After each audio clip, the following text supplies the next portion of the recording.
Good afternoon, my name is Scott. I'm the technician working on your Range Rover Sport you brought in today for a low coolant concern as well as a checked engine light concern. So we scanned the vehicle and found the primary engine light is set due to a bad oxygen sensor. So we will need to replace that sensor. Due to the age of the vehicle, it might be fairly seized in there, so we will need some additional time to get the torches out, heat it, extract it, and repair the threads. Other than that, it was a historic DTC for engine coolant temperature too low and unstable for proper operation, so I have quoted a thermostat as well.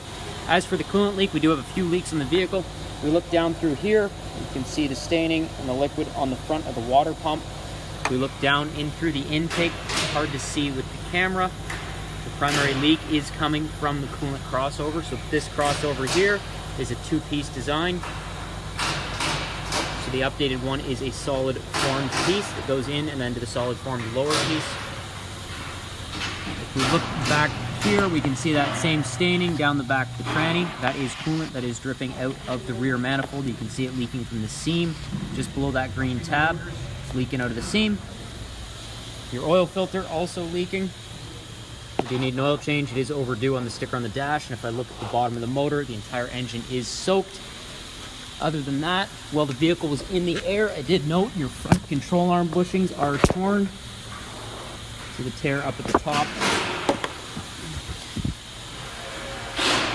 Once the suspension is unloaded, the tear opens right up.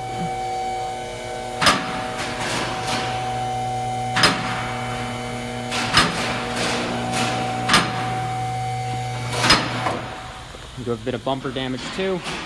So now that the vehicle's up, you can see the tear wide open on that front control arm bushing. It is the same for both bushings.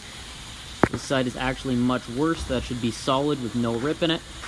And you can see the coolant dripping, as well as the oil dripping right through the under tray. Other than that, we did reset all your tire pressures. Your brakes are all in the yellow, but lots of usable material, and your tires all do look good. Darlene will have an estimate for you. Thank you for choosing Jaguar Land Rover Lake Ridge.